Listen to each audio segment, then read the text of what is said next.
Lições Bíblicas Adultos. Lição 1. Abraão, seu chamado e sua jornada de fé. Então é importante que a gente aprenda a crer em Deus, a obedecer os seus mandamentos, obedecer as suas palavras e esperar em Deus. Aí fala esperança. Esperança quer dizer esperar.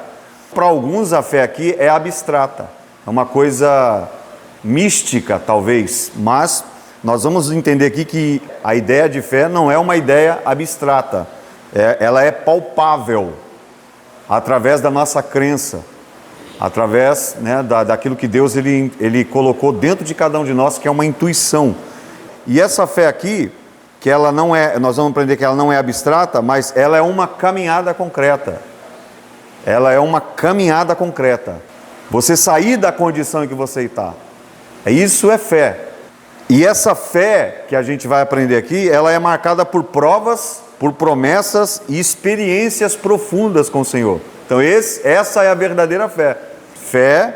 Essa fé é uma caminhada concreta, não é abstrata, é uma caminhada real que nós temos que ter, e isso implica em a gente sair do nosso lugar, sair da condição onde nós estamos, e essa fé também, ela é marcada por provas, por promessas e por experiências profundas com Deus. Isso é que é bonito da fé, que você não está atrás só de bênçãos materiais, mas você também está atrás de uma coisa que é muito importante, aquilo que o profeta ele diz. O profeta ele fala que nós temos que conhecer e prosseguir em conhecer a Deus. Não é conhecer um Deus só do domingo, do fim de semana só, mas é conhecer um Deus a partir do momento que a gente sai das portas para fora do templo. Essa espiritualidade ela tem que continuar, ou seja, o nosso culto ele não acaba aqui, quando o pastor dá a bênção apostólica. O nosso culto ele continua, porque cultuar, irmão, tem tudo a ver com qualidade de vida. E aí Jesus disse que é que nem um fermento, que uma mulher pega em algumas medidas ali, aí de repente quando ela menos espera, ele começa a levedar, fica grande. Crescimento. O que é fé? Fé é qualidade de vida que leveda a massa. Ou seja, você é uma fé que ela é tão poderosa que as suas ações, o resultado de suas ações traz multiplicação daquilo que você põe a mão. A pessoa pega um ministério quebrado, de criança, de jovem, um ministério que ninguém se interessa, e aí ela começa a trabalhar, porque a fé é isso, é uma construção. Essa fé é uma construção, a fé é uma atitude de você sair da condição onde você está e caminhar na direção do propósito, do objetivo. Qual é o objetivo de um professor, por exemplo, de escola bíblica dominical? É que vocês aprendam, que vocês conheçam. E para isso eu preciso fazer o quê? O professor precisa se preparar, ele precisa orar, ele precisa meditar, ele precisa ter a qualidade de vida que leveda a massa, que dá crescimento àquilo que ele põe a mão. A fé não é abstrata, mas ela é concreta na nossa caminhada do dia a dia. A fé é qualidade de vida que leveda a massa. Onde você põe a mão, Deus prospera, faz crescer. Tem gente que é seca pimenteira, Ele olha, bota o olho nas coisas e não cresce, Só murcha. Então Deus ele quer que a gente produza, e nós só vamos produzir nessa terra quando entendermos o propósito do que é realmente e verdadeiramente fé. Então, a vida de Abraão, ela nos mostra que a fé genuína exige deixar a segurança do conhecimento para confiar na direção divina. Então esse é um dos propósitos na vida de Abraão. Então nós vamos aprender com Abraão, como é que a gente exerce essa fé, mesmo ele não conhecendo o que era fé. Mais para frente, a gente vai ver que ele não sabia definir fé, como nós hoje sabemos definir. E para a gente definir fé hoje, foi necessário observar na vida desses homens que não entendiam o que era fé, que não sabia o conceito de fé, eles viviam apenas de uma intuição. Tanto é que a expressão da palavra fé está lá em Abacuque 2,4. É a primeira vez que a palavra aparece, a expressão da palavra fé. Em Abraão não tinha. Abraão não sabia o que era fé. Então o ser humano, no princípio, ele, nesse processo, se você fizer uma linha do tempo, do início da criação até onde nós estamos, se a gente fizer uma linha do tempo, a gente vai ver o que? O crescimento dessa fé em Abraão, arraigada em Abraão, mesmo ele sem conhecer. Mais tarde ele foi conhecer, e Abraão creu e foi-lhe imputado por justiça isso. Deus imputou em Abraão a fé por justiça. O que é justiça, irmão? Você mereceu aquilo ali, porque você trabalhou por aquilo ali. Então é isso, nós vamos aprender aqui. Ao estudarmos a fé dos patriarcas, aprenderemos que o Deus de ontem é o mesmo de hoje, fiel, soberano, digno de total confiança, porque nós sempre dizemos aqui, Deus é imutável, não muda, e Deus, ele não faz parte desse espaço, tempo e matéria, ele é atemporal, ou seja, ele não está nesse bojo do presente, do passado, presente e futuro. Deus não está nesse bojo, nós estamos nesse bojo. Então Deus não tem passado, não tem presente, não tem futuro, mas a Bíblia diz que Jesus, ele é o mesmo ontem, hoje e eternamente.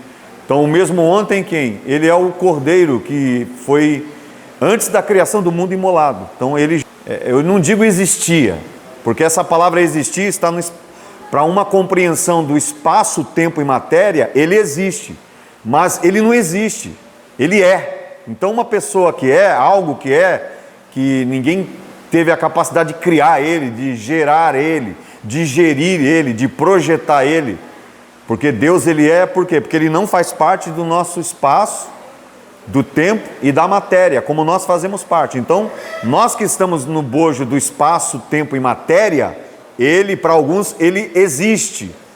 E quando a gente pensa nessa palavra existir, a gente tem que entender que algo para existir precisa ser gerido. Ele precisa ser planejado, né? Uma criança, né? Você não vai fazer uma criança, às vezes faz sem planejar, mas tem aqueles que planejam antes. Então, que você vai fazer o quê? Você vai planejar, você vai gerir. E Deus, ele não foi gerido, ele não foi planejado. No nosso espaço, tempo e matéria, para alguns ele existe, porque para alguns eles entendem que Deus ele foi gerado por alguma coisa e passou a coexistir. Só que Deus ele não existe, irmãos, no nosso espaço, tempo e matéria. Ele é, por isso que eu digo, ele é mais do que apenas um ser existente. Ele é. Então não tem como definir de onde veio Deus, quem gerou Deus, quem foi o pai de Deus, quem foi a mãe de Deus, não tem como.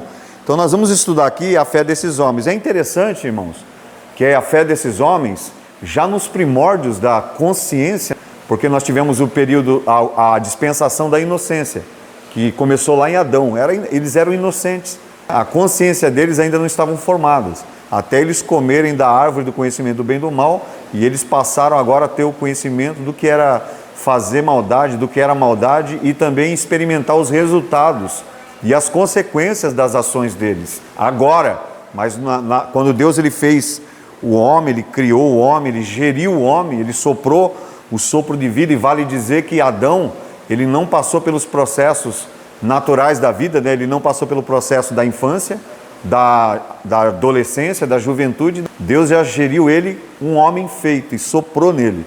Então ele não passou por esses processos como Jesus, que é o segundo Adão, perfeito.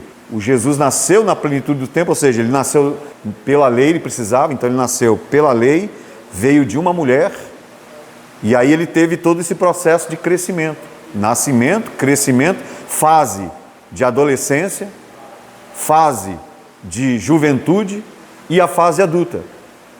E aí com 33 anos e meio mais ou menos, ele sai daqui, né? Uma idade boa, 33 anos. Eu acho que a idade é uma idade, eu sempre brinco assim com alguns irmãos, né? Falo, irmãos, quando eu passei pela idade dos 33 anos, é a pior idade, né? O pessoal, mas por quê? Eu falei, porque é a idade de Cristo. Cristo sofreu pra caramba, né? E nessa idade a gente começa a tomar mais consciência e a gente começa a nos avizinhar mais do nosso futuro, no sentido de pensar na eternidade. E aí algumas pessoas acham que a eternidade, você tem que morrer para você viver ela. Em Cristo não. Quando Jesus ele prega aqui, ele diz, o reino dos céus, ele é chegado a vós e ele está dentro de vocês, ele está dizendo que a vida eterna já começou, mesmo nós em vida humana. E aí algumas pessoas pensam na imortalidade. Quando Deus fez Adão e Eva, eles eram seres eternos, então eles não adoeciam, eles não sentiam dor, e eles não sabiam o que era morrer. Só que quando eles pecam, aí começa esse processo de morte, que nós herdamos deles. Então esse processo de patologias, de doenças degenerativas, todas essas doenças que causam malefícios, né, para as nossas vidas, veio a partir do pecado de Adão, que eles desobedeceram. Então quando eles desobedecem ali, aí Deus tira o quê? Essa essência da eternidade deles. Agora eles passam a sofrer dor, tanto é que Deus fala para a mulher, olha, você vai sentir dor, né, de parto, você vai sentir dor na hora que você for gerar filhos. E o homem, você vai ter que ralar aqui, do suor da sua vida, você vai arar a terra, você vai preparar a terra, você vai plantar nessa terra, você vai ter que produzir, você vai ter que ralar aí. Então você comerá do suor do seu trabalho. E aí começou todo esse processo. Nós perdemos a eternidade e alguns acham que ali eles eram seres eternos, mas para alguns eles eram seres imortais. Imortalidade é diferente de eternidade. Imortalidade não tem nada a ver com eternidade. Eternidade é uma coisa, imortalidade é outra coisa. O que é ser imortal? É uma pessoa que até vive aqui nessa vida, ela faz bens na vida para ajudar as pessoas, caridades, ela é uma pessoa empática, né, solidária, filantropo, é uma pessoa que tem condições e ela ajuda não só aqueles que estão ao redor dele, mas aqueles que são vulneráveis, que ele não tem capacidade, às vezes ajuda até uma nação. Como nós vemos homens que têm condição de sustentar uma nação, artistas ricos. O que é imortalidade? Essa pessoa faz esses bens, ela morre, aí ela se torna imortal porque ela é sempre lembrada pelos feitos que ela realizou. Mas imortalidade não tem nada a ver com eternidade.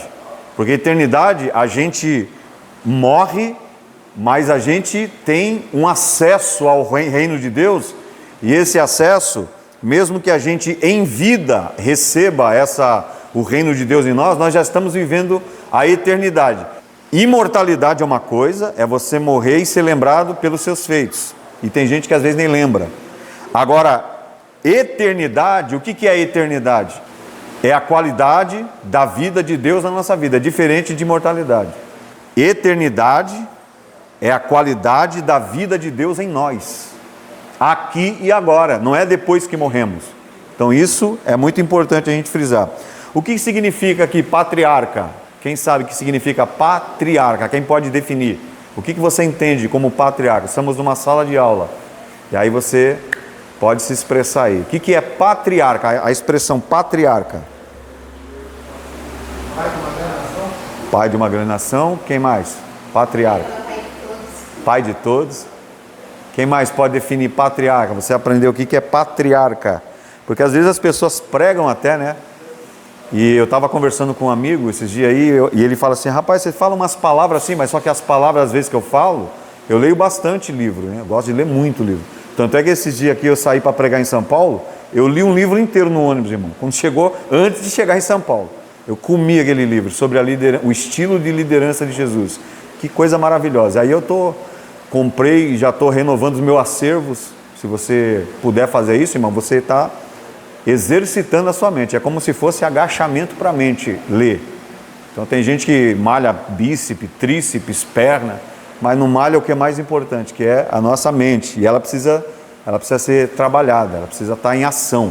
Então tem algumas pessoas que perguntam assim, essas palavras que você fala assim, não é que a gente quer falar, é que a gente está tão atrelado à leitura que a gente faz, que a gente acaba aprendendo certas palavras, e a gente expressa, só que eu tenho uma coisa, eu expresso e eu explico o que eu expresso. Agora tem gente que ele ouve, ele expressa, mas não sabe o que ele está dizendo. Então, por exemplo, patriarca, né? Algumas pessoas definem da forma que eles entendem, né? E aí essa palavra, ela sempre vai evoluindo, né? Evoluiu até a atualidade, e aí o que eu digo assim, evoluir o conceito, o entendimento. Então, pai de muitas nações, que mais quer dizer patriarca? Pai de todos. Quem mais pode definir? O que é patriarca?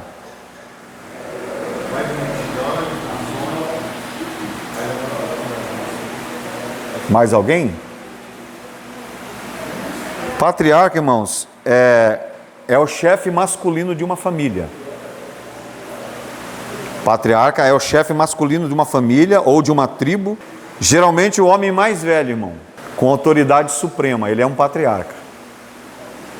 Então é chefe, marca isso aí. O patriarca é o chefe masculino de uma família, de uma tribo. E geralmente é um homem mais velho, irmão, né, que tem experiência. Quando fala velho aqui, não é velho, porque tem gente que envelhece, irmão, está lá velho e não aprendeu nada da vida, não tem nenhuma experiência de vida.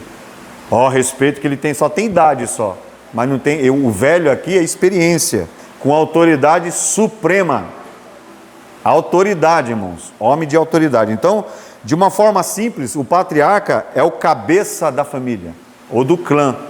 Então, esse é um patriarca, guarde isso, é muito importante. Então, essa primeira lição aqui, eu só dei uma introdução aqui para a gente entrar na lição. Como a gente não tem a revista, então eu fiz algumas anotações, pincei algumas coisas da revista e explicarei algumas coisas, de conceitos que eu acho que será importante.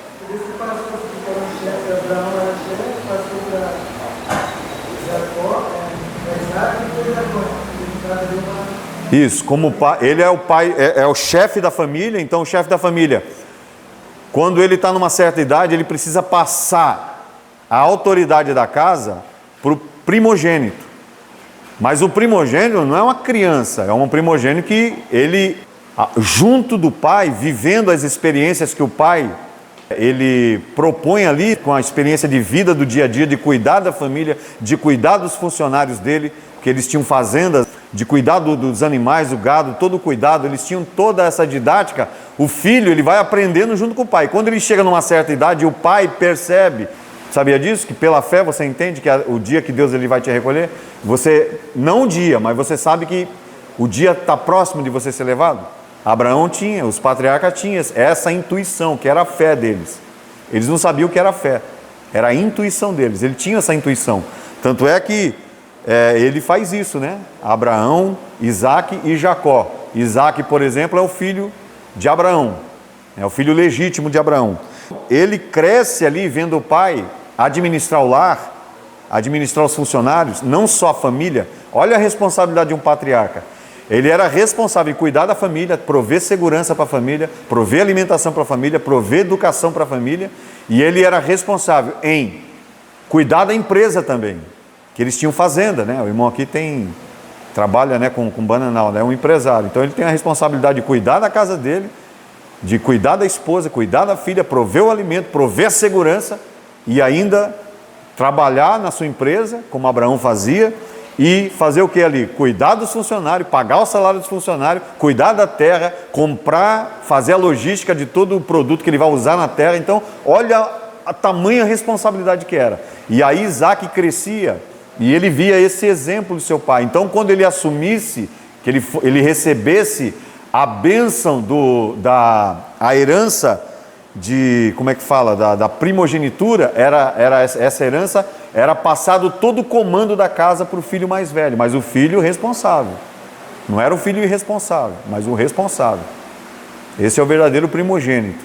E aí Isaac, por sua vez, quando Abraão morre, Isaac é a mesma coisa, cresce e tudo que ele aprendeu, aí ele adquiriu família, aí Isaac teve que fazer todo o processo que Abraão tinha que fazer, que muitos de nós fazemos, que é cuidar da família, cuidar da esposa, cuidar dos filhos, cuidar da loja, cuidar da empresa, cuidar dos funcionários. E aí tem problemas, né, de produto que às vezes vem fora da validade, você tem que trocar e você perde muitas vezes para depois ganhar lá na frente. Então você tem que cobrir aquela despesa. Então olha a responsabilidade que é. E aí Isaac, irmãos, quando ele foi abençoar os seus filhos, ele ia abençoar aqueles dois meninos lá, que eram gêmeos. Quem que eram aqueles gêmeos? Você falou na sequência, na ordem, falou na ordem certa. Esaú, porque Esaú veio primeiro, aí Jacó nasceu segundo, segurando no calcanhar, né? E aí a profecia era que o maior serviria o menor, então essa era a profecia. E aí Jacó cresce ali, fazendo tendas, era um homem simples, a Bíblia diz, enquanto que Esaú era caçador, mais estabanado, né? Ele gostava mais de desafio, gostava de ficar na floresta, enquanto Jacó gostava de ficar no quintal. Tem aqueles que gostam de ficar no quintal e tem aqueles que gostam de ficar na floresta. Olha o perigo daqueles que gostam de ficar no quintal. É que quando o pai vai abençoar a vida desses meninos aí, na verdade do primogênito, para passar o comando da casa, que ele percebeu, o próprio Isaac, aquilo que eu disse. Você, irmão, pela intuição de fé, você sabe até o tempo da sua partida aqui, porque Isaac falou assim, ó, o meu tempo é chegado, eu preciso fazer o quê? Eu preciso abençoar o primogênito para ele assumir todo o comando da família. E aí o que Isaac faz? Ó, antes de abençoar, eu quero que Esaú, vem cá, você é o primogênito, eu quero que você faça aquela comida gostosa que você faz, aquele guisado gostoso, antes de eu te abençoar. E aí o que ele faz? Ele corre e vai para a floresta caçar, porque ele era caçador. Enquanto aquele que gosta mais de desafios, né? Ele gostava dos desafios. Tem aqueles que gostam dos desafios, mas tem aqueles que gostam do quintal. E aí, quando a esposa de Isaac, Rebeca, ouve, né, que Isaac ia abençoar o filho, passar o comando, e ela lembrou da profecia, qual era a profecia? Lá no parto, que Deus falou com ela, o maior serviria o menor. Aí eu não sei por que cargas d'água, talvez ela tomou uma atitude talvez desesperada para cumprir essa profecia dela, pegou o Jacó, que era o menor, e ela lembrou da profecia que o maior tinha que servir o menor. Então o que ela fez? Jacó, vem cá, pega um carneiro aí do quintal.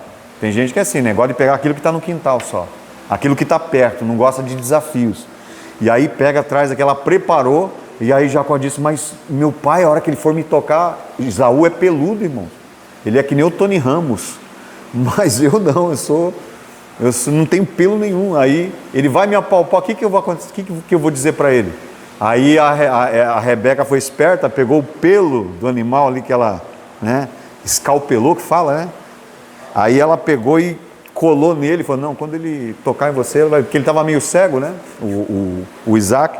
Quando ele chega na presença lá com o guisado, aí o Isaac diz assim, olha rapaz, vem cá, quero tocar em você, porque essa voz aí eu conheço, essa voz é de Jacó, mas deixa eu tocar em você. Tocou, meio cegueta, né, ali, aí vai, mas o pelo é de Esaú, e abençoou, irmão.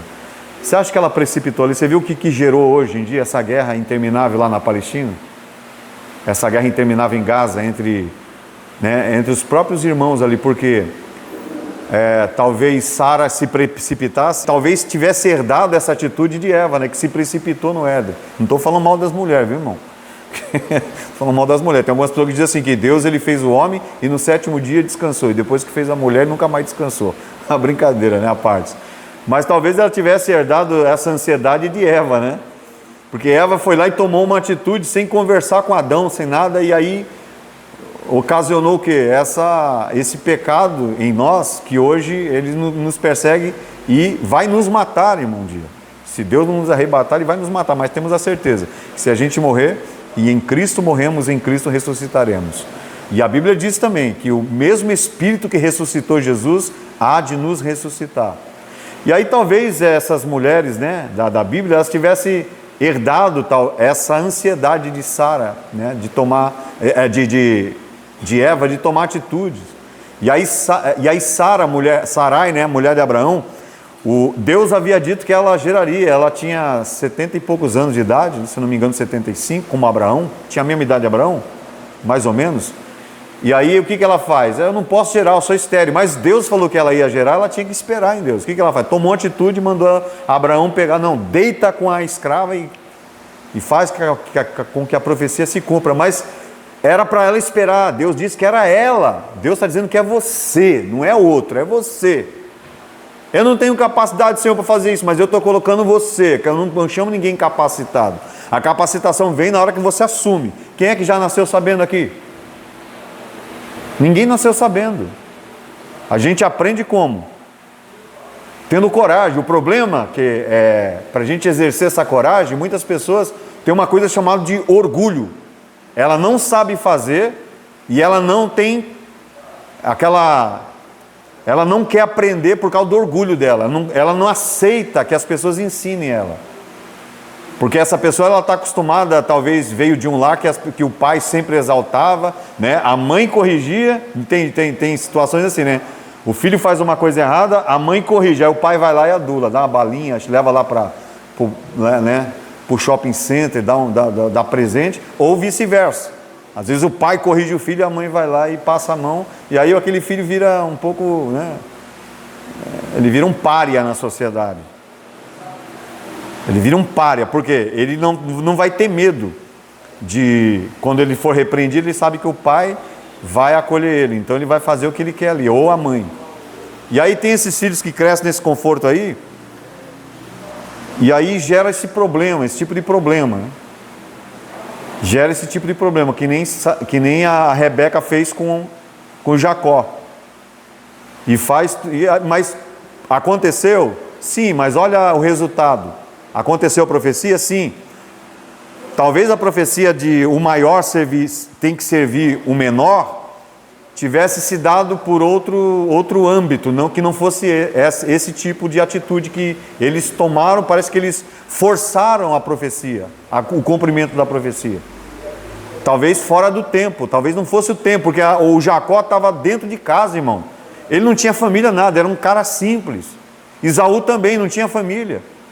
Se eles fossem talvez pelo tempo de Deus, que é o Kairos de Deus, pudesse ter, não tivesse passado por tudo que eles passaram. Aí o irmão teve que ir embora, o outro irmão queria matar ele. E aí ia acontecer a outra desgraça que aconteceu no Éden. Do irmão, por causa de oferta, né? Por causa de oferta, Caim vai lá e mata, inveja da oferta. Tem gente assim, irmão.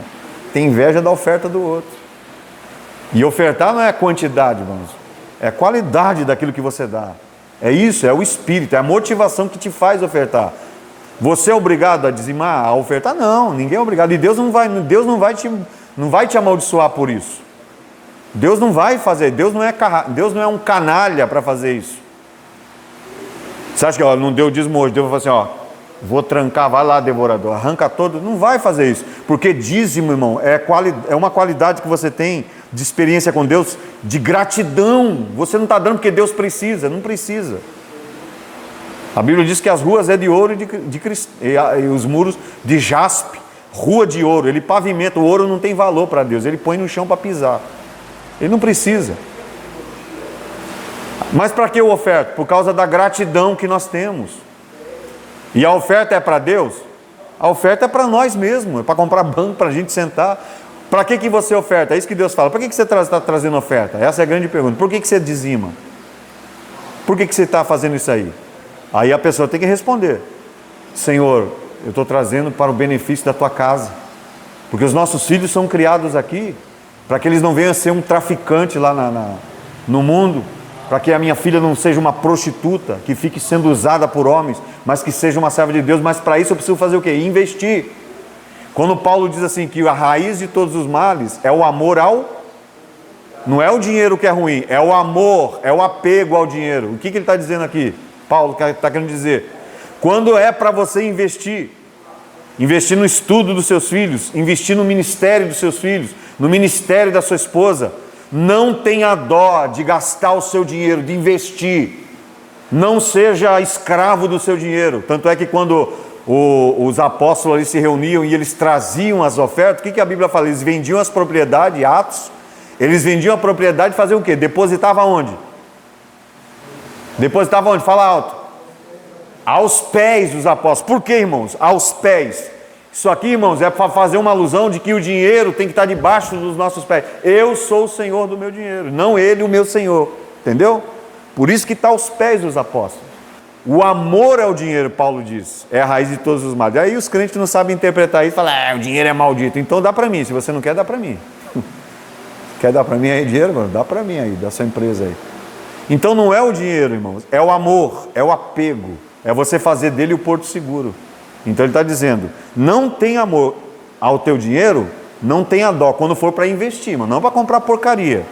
Não para investir em porcaria, irmão, mas quando você vai investir nos estudos do seu filho, o seu dinheiro é bem... Eu não digo gasto, a gente não faz gasto, a gente faz investimentos.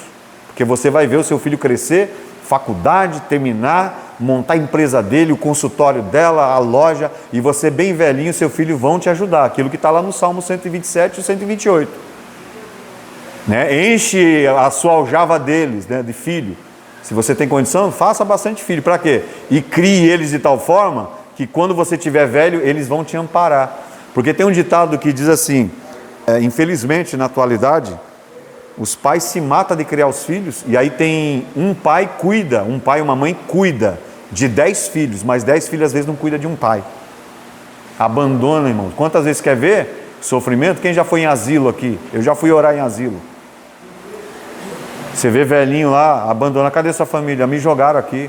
Por que jogaram? Ah, porque eu sou velho, doente, e aí eles disseram que eles têm que casar, viver a vida deles, e eu vou tirar toda a privacidade deles, aí me colocaram aqui.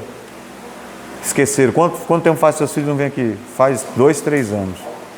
Ah, mas aí você vai conversar com o filho, por que não vai visitar seu pai? Pá, eu já estou bancando lá o asilo, tudo que ele precisa está lá, pelo amor de Deus, né?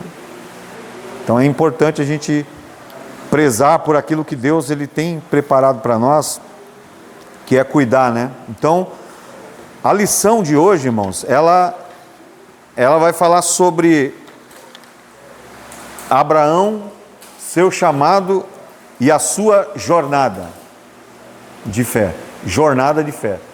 Aquilo que eu disse, irmãos, a fé é um caminhar. E eu sempre digo, o que é evangelho, além de ser boa nova? Evangelho é um convite a você caminhar na vida. Não é ficar estagnado, é caminhar. Então, o textuário nós já lemos, né? Quem pode ler? Quem não temos a revista? O textuário da revista está assim, eu tirei da revista digital. Ora, o Senhor disse a Abrão, tá? Teve muitas pessoas que na leitura que falou Abraão, né? Mas era Abrão, não é Abraão ainda, ele não era Abraão. Algumas pessoas que pediu para falar Abraão, que a gente está habituado, né, a falar Abraão, mas era Abrão. Então, o Senhor disse a Abrão: sai-te da tua terra e da tua parentela e da casa do teu pai, para a terra que eu te mostrarei. Está lá em Gênesis 12, 1. Então, o primeiro ponto é: Deus chama Abraão. A fé de Abraão diante do chamado. Então, a fé de Abraão, não adianta Deus chamar. Então, como é que a gente vai se comportar? Como é que a gente vai se comportar mediante ao chamado de Deus? Então, a fé de Abraão diante do chamado de Deus. Deus chamou Abraão e ordenou que ele saísse da sua terra, do meio da sua família e seus amigos, e fosse para um lugar desconhecido para ele. Irmãos, aqui Deus está falando assim, ó, Deus está tirando Abraão do comodismo que ele estava vivendo ali, para que ele conhecesse outras terras. Ele não conhecia outras terras. É o que Deus quer fazer conosco. Primeira chamada de Deus na minha e na tua vida é essa chamada que exige de nós um comportamento de fé diante da chamada. Porque tem gente que fala, Deus me chamou, mas não faz nada, irmão, para provar que Deus chamou ele. Não faz nada para cumprir o chamado de Deus. E aí fica estagnado ali, vivendo de promessas, né? De profecias que ele recebeu no passado. Tá, mas e aí? Ah, Deus falou que eu vou para os Estados Unidos da América pregar lá. Tá, mas e aí? Você não vai fazer inglês? Você não vai se preparar? Ah, mas eu tenho. Aí passa 10, 20 anos e está lá naquela mesma, para se exibir, irmão. Para se exibir para os outros. Ah, Deus falou que eu ia para a América. Mas cadê? Não foi até hoje, por quê? Então, Deus chama Abraão e ele ordena que ele saia daqui, da onde? Da sua terra, da sua casa, da sua parentela. Porque, irmãos, tem gente que precisa sair do lugar onde está, irmão. Sair aqui não é você ir embora, porque, né, hoje, na atualidade. No caso de Abraão foi. E às vezes, muitos casos aqui, irmão, tem que sair, irmão. Não está dando certo, tem que buscar um rumo. Tem que buscar um rumo. E aí Deus chama Abraão e ordena que ele saísse do lugar de comodismo, para ele conhecer outros lugares. Porque Deus tinha um projeto grande e Abraão talvez nem soubesse disso. A gente temos que lembrar, o lugar onde Abraão e seus pais, da onde eles eram, era um lugar de extrema idolatria. Extrema idolatria. Contudo, eu pergunto, qual era a terra desconhecida dele? Que Abraão não conhecia, porque Deus falou, vai para uma terra que eu vou te mostrar. Então era uma terra desconhecida. Qual era a terra desconhecida que Abraão não conhecia, que Deus queria tanto que ele conhecesse? Porque tem muitos que pregam, irmãos, essa palavra e dizem assim, ó, Abraão saiu sem direção, que Deus diz ainda que ia mostrar. Não, ele não saiu sem direção. Deus tinha uma direção para ele. Deus tinha um porto destino para Abraão. Qual era a terra que a Bíblia revela que Abraão ele tinha, que era desconhecida de Abraão? Era Canaã, irmãos. Canaã, irmão. Quem é a Canaã? É aquela terra que mana leite e mel. É aquela terra que foi enviado os 12 espias para trazer relatório da terra. E aí 10 daqueles espias disseram o seguinte: olha, não dá, Josué, Moisés, a terra é boa. Nossa, os cachos de uva lá, segundo os historiadores, irmãos, era gigantesco, era farto, a comida era farta, a terra, ela produzia, irmão, brincando. A terra era assim, tem todos os benefícios, mas, porém, tem o que lá? Tem gigante, irmão. Tem que lutar, irmão. Aí tem gente que não quer a bênção, mas não quer lutar por ela. Meu irmão, uma vez, ele falou assim: ore para que eu passe na prova. Eu falei: irmão, orar para você passar na prova? Vai estudar, amigo. Você tem que estudar para você passar na prova. Você quer a bênção de ser promovido, de passar de ano, mas você não quer se esforçar para estudar? E achando que oração é essa coisa mística, né? Essa mágica.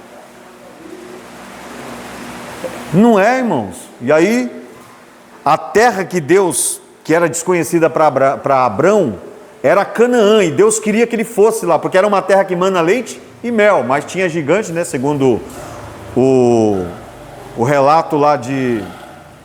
Depois disso, irmãos, foi que os espias foram, viram que a terra era boa, trouxeram o relatório e disseram: ó, larga a mão para lá, Moisés, essa terra aí é boa, mas infelizmente tem muito gigante, tem muito problema, não vamos se envolver com isso não vamos achar sarna para se coçar. E aí, porém, os dois, Josué e... Quem que eram os dois? Josué e Caleb, disseram: Moisés, olha que atitude diferente, olha a atitude diferente, que deveria ser a atitude dos crentes hoje. Porque hoje você põe um projeto na igreja: pastor, não vai dar certo, tem que investir, custa tanto, a igreja não tem condições. É só essa lenga-lenga. Mas os que têm espírito de Josué e Caleb vai dizer: sim, Moisés, tem gigante, tem dificuldade, né? Mas Deus, ele vai nos dar essa terra se a gente se esforçar, porque é Deus que levanta, irmãos, é Deus que prepara, é Deus que nos dá condições, que nos dá força. E quanto nós tivermos força, irmão, tivermos respirando, a gente vai para cima e Deus vai nos dar vitória. Tem tudo isso, tem gigante, tem problema, tem dificuldade, tem intempérie, mas nós vamos vencer porque Deus está conosco. Olha que diferença de atitude. Esse tipo de gente, tivesse pelo menos uns 50, Caleb, né? E Josué e Caleb, né? A obra deslancharia, né? Muito. E aí, não significa dizer que Abraão saiu sem rumo, aquilo que eu disse. Ele saiu com um rumo, ele só não sabia qual era o rumo, mas Deus sabia, porque Deus ia revelar para ele aonde? Quando é que Deus ia revelar? Sai da tua terra, do meio da tua parentela, para uma terra que eu vou te mostrar. Eu vou te mostrar no meio do caminho, quando você tomar atitude de sair, quando você tomar atitude de assumir, irmãos, esse compromisso.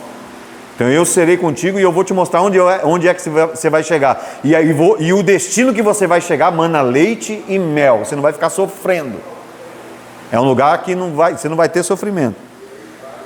Então o destino específico aqui por Deus era Canaã, terra que mana leite e mel. E o mesmo Abraão, ele mesmo não dispondo dos dispositivos hoje que nós temos, porque nós temos GPS, né? O que é o GPS? É o sistema de posicionamento global. Abraão não tinha, irmãos. Hoje nós temos o auxílio. E às vezes, mesmo com o auxílio do GPS, a gente se perde. Que ele joga você lá para o meio de um local lá desconhecido. A gente tem todos os aparatos que nos levam a qualquer lugar desse mundo.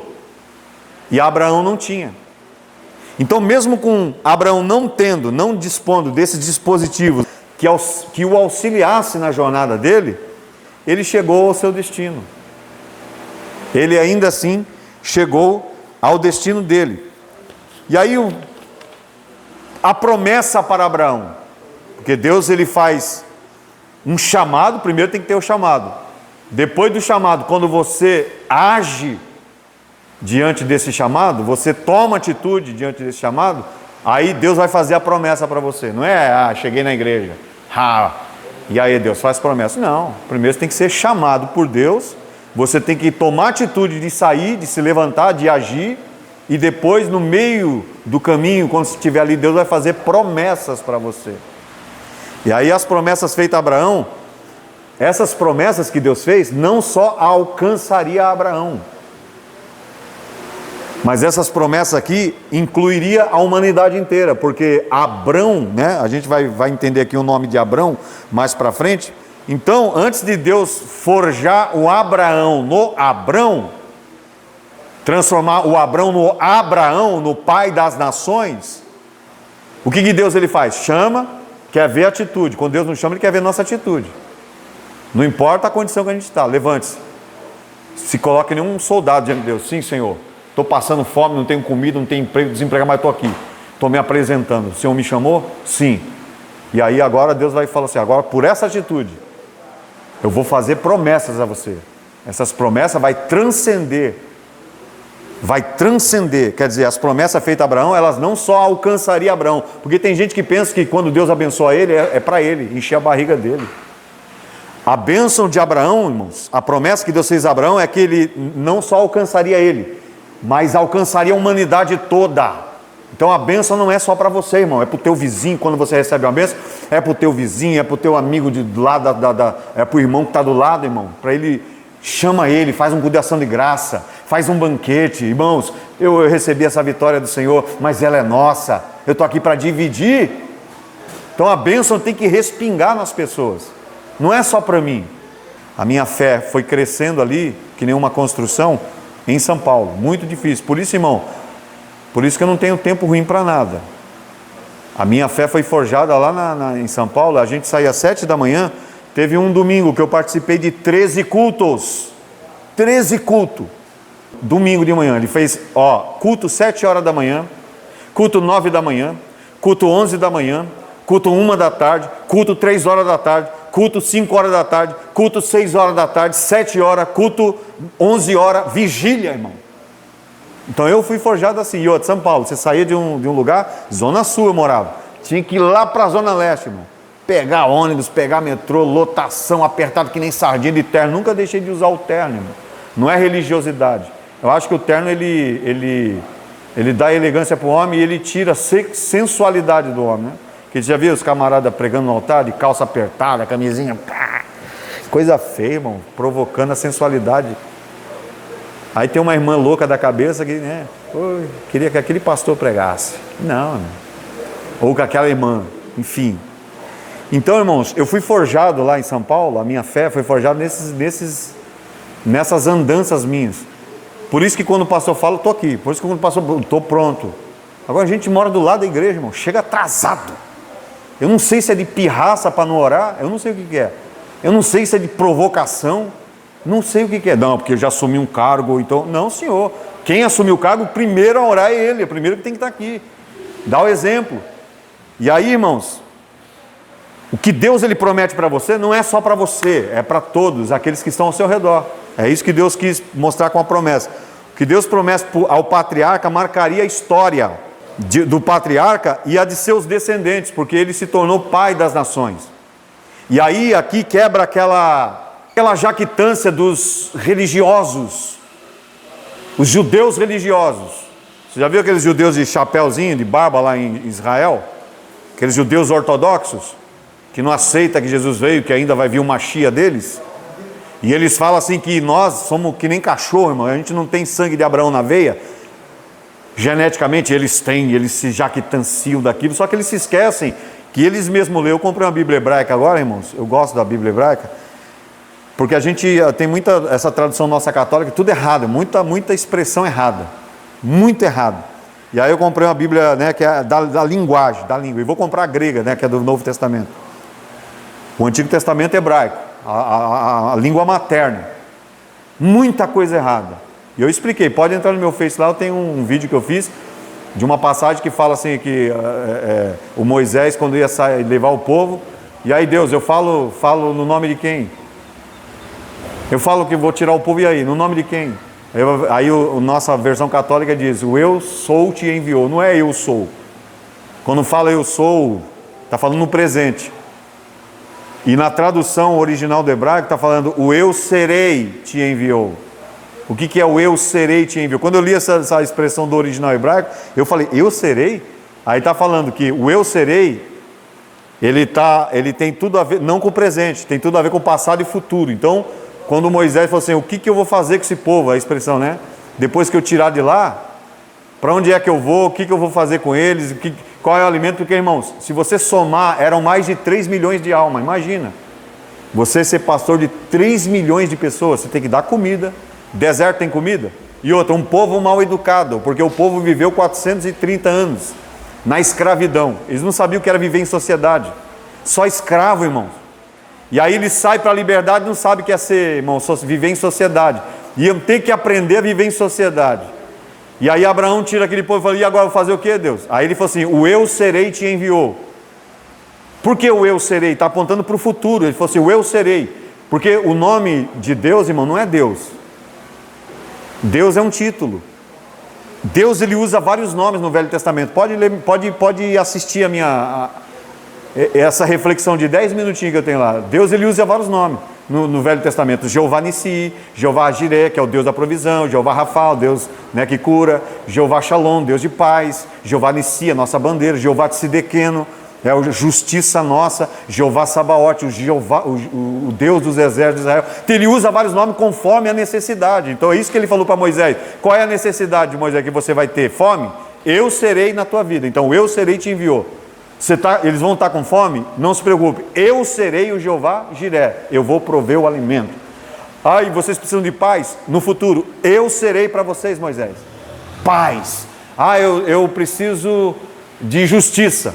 Eu serei o Jeová Tsidequeno, eu vou ser a sua justiça, você não precisa tomar atitude das suas próprias forças, eu vou pleitear a tua causa de justiça e assim por diante. Então o eu serei é isso, irmão. Deus, o nome de Deus não é isso, não tem nada a ver com Deus, é um título. O nome de Deus no hebraico, que não tem vogal, é YHWH, que é uma expressão no português, transliterando para o português, fala Yahvé, mas não é, irmãos. Se você pegar, irmãos, a expressão YHWH e for na fonética, você for na fonética falar, sai assim, ó. Um respirar. O nome de Deus é um respirar. Por quê? Porque quando ele te fez, ele fez o quê?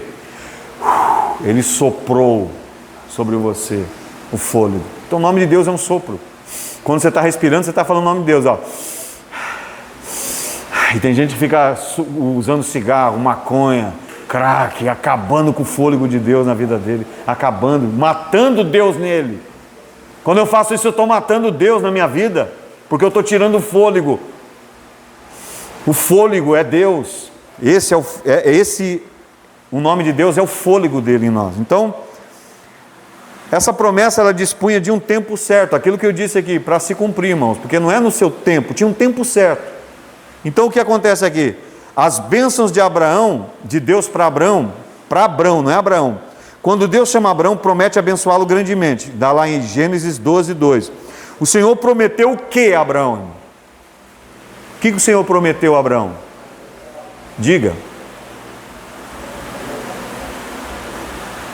Prometeu o que? Versículo 2. Gênesis 2. Fazer dele, engrandecer o nome dele, na verdade. Deus não fez dele uma grande nação. Imagina, eu vou arrancar uma parte, eu vou fragmentar você, vou fazer você uma... Não é isso. Ele falou que ia engrandecer o nome dele. É isso que Deus fez. Eu vou te engrandecer o teu nome. Gênesis 12, 2. Versículo 2. E eu pergunto, quantos anos Abraão tinha quando Deus, ele fez essa promessa a ele? Quantos anos Abraão tinha de idade? 75. E em quanto tempo se cumpriu essa promessa? Quanto tempo? 24 anos. Deus faz a promessa, irmão. Tem gente que é assim, Deus falou comigo, Deus falou que vai me abençoar. Usou a profeta, tudo, usou o pastor. Aí você já quer na hora, irmão. Ele tinha 75 anos. 24 anos depois, com 99 anos, foi que Deus cumpriu essa promessa. Não é na hora, é um tempo. Por quê? Porque você precisa ser preparado, irmão. Você precisa ter experiência. Primeira experiência. E aí, antes de Deus cumprir as suas promessas, né, a promessa para Abraão, que era engrandecer ele, primeiro Deus fez o quê? Ele mudou o nome de Abraão para quê?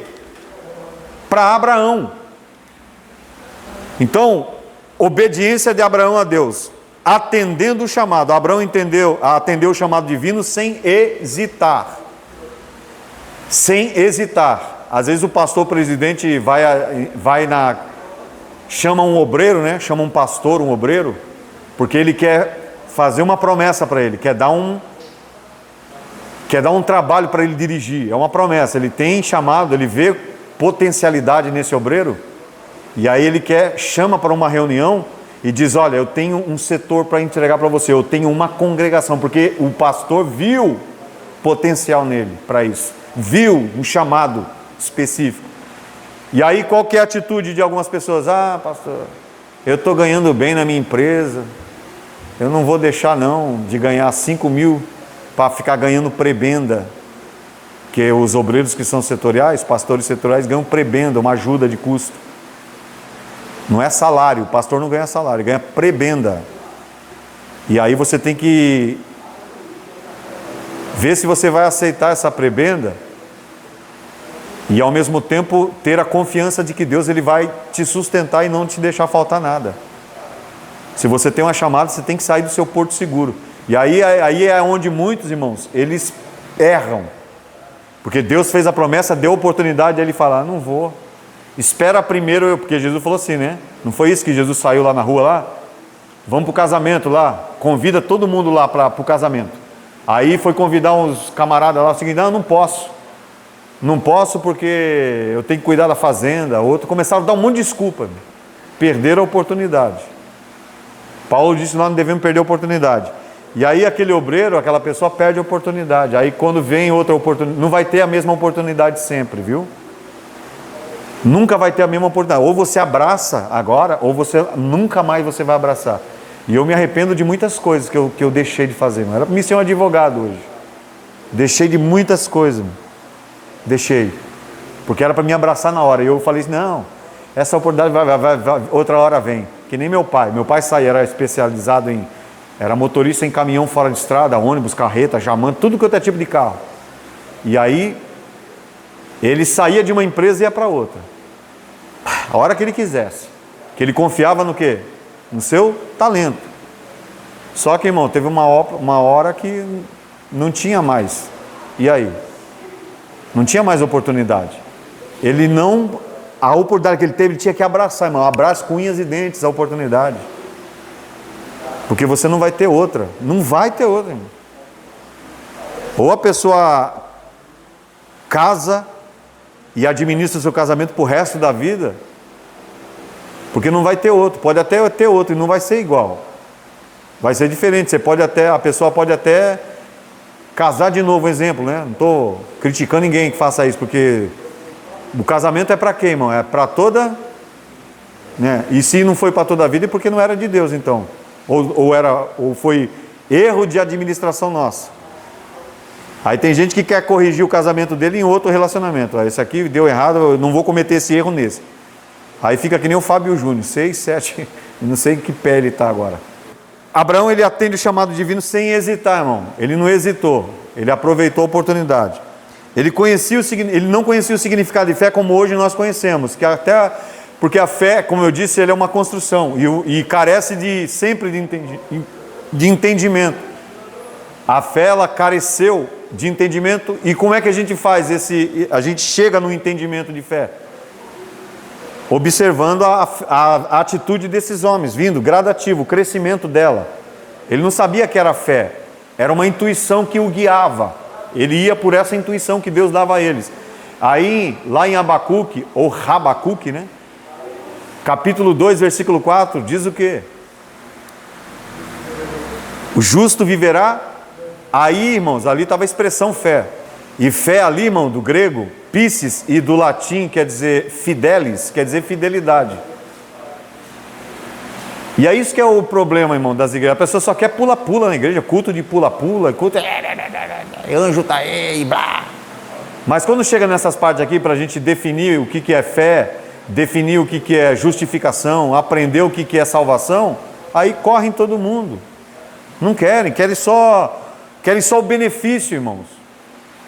Quer o benefício, mas não quer se esforçar para ter. E aí aqui, irmãos, nós aprendemos, olha o tempo que passou, de Abraão até Abacuque ali. Aí vem a primeira expressão, fé.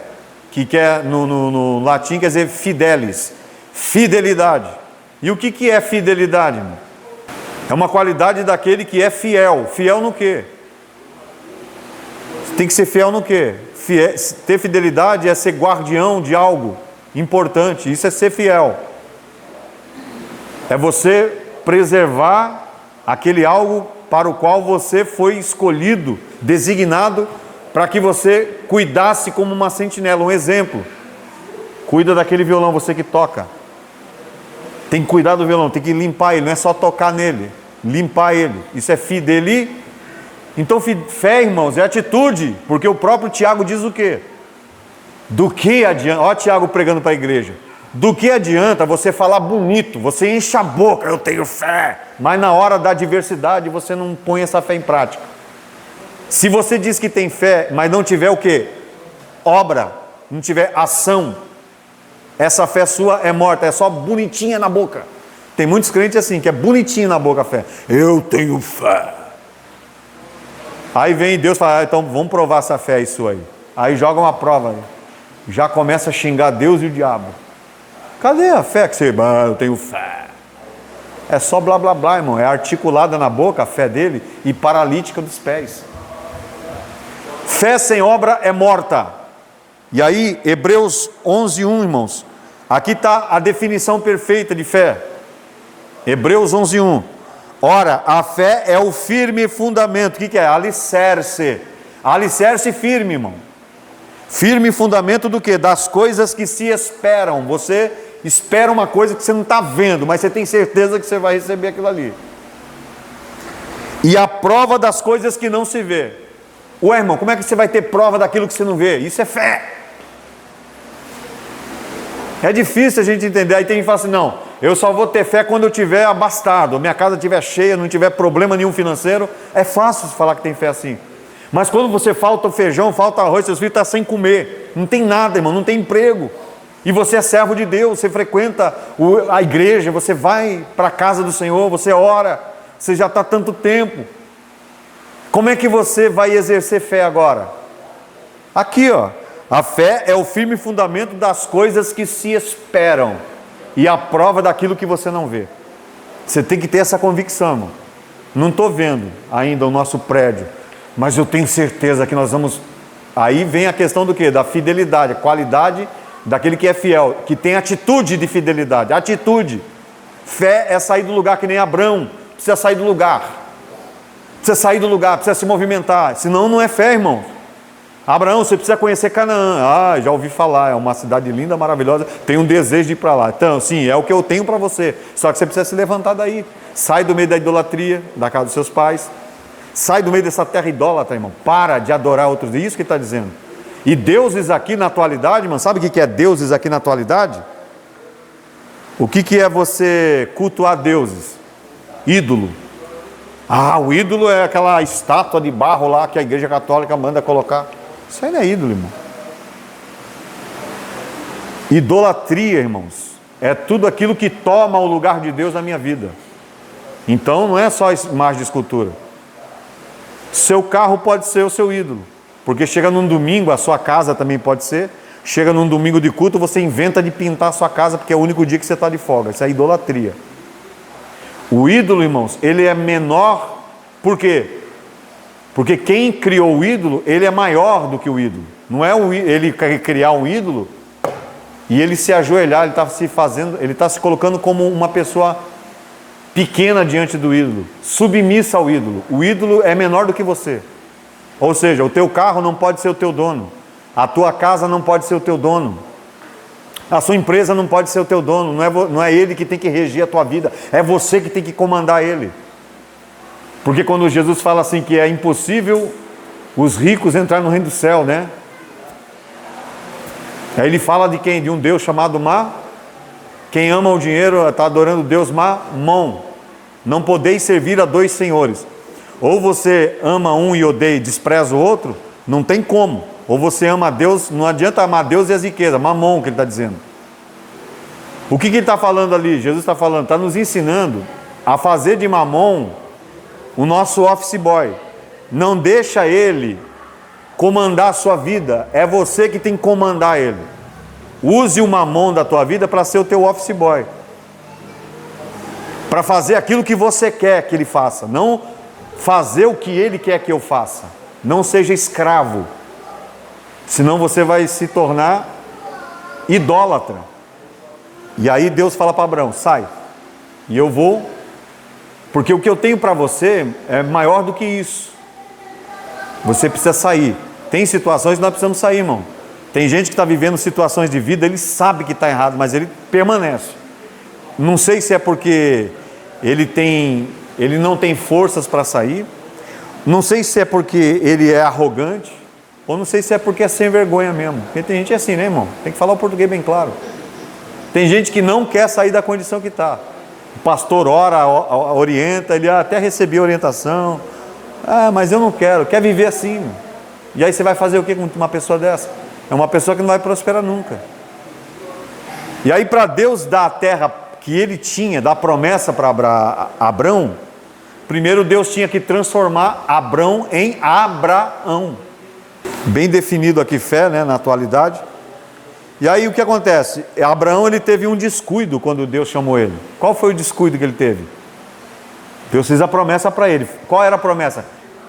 Qual era o diálogo de Deus? Saia do meio da tua terra, da casa dos teus pais, saia do meio da tua parente. Cunhado é família? Não, é parente. Quando você casa, irmão, seus pais se tornam o quê? Família. Seus pais se tornam parentes, porque você já tem a sua casa. Qual foi o descuido de Abraão aqui? Levou Ló, sobrinho dele. E aí, irmão, deu todo um problema ali, porque a promessa era para Abraão, mas ele levou Ló, mas Deus, tudo bem. Abraão, ele teve esse descuido. Qual foi o problema que aconteceu? No meio do caminho, irmão, teve um problema.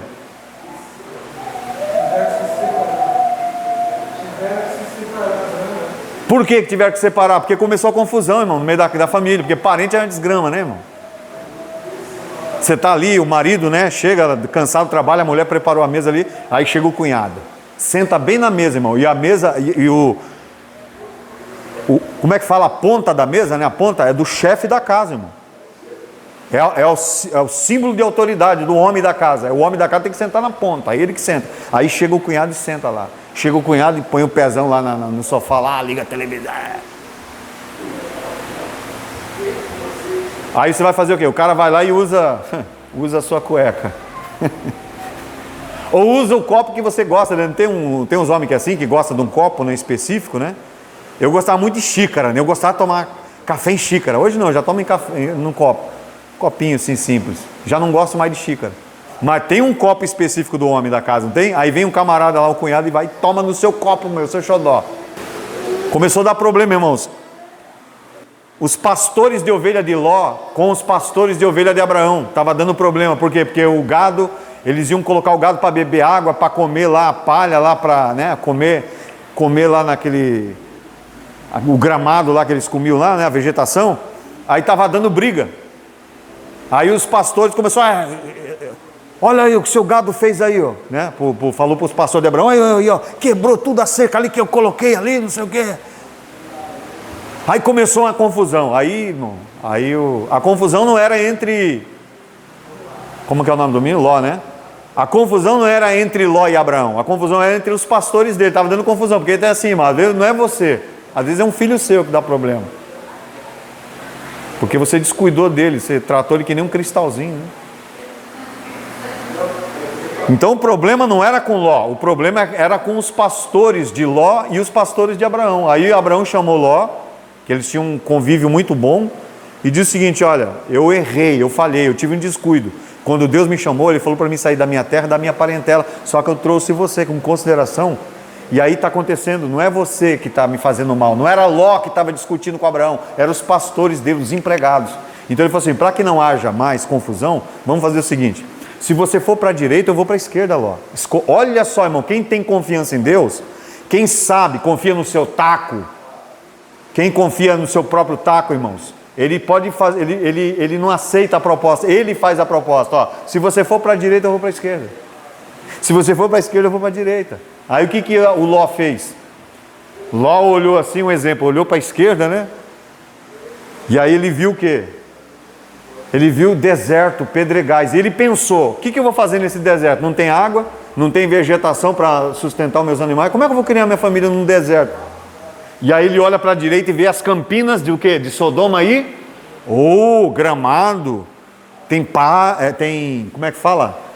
Onde o boi vai comer ali, tem pasto. Tem ribeiro, igarapé de água. Olha, ali planta, gera tudo. Ele falou assim, Abraão, eu vou para lá, para a direita ali, que ali é Campina de Sodoma e Gomorra, tem tudo. Vou poder sustentar a minha família. Aí Abraão foi para onde?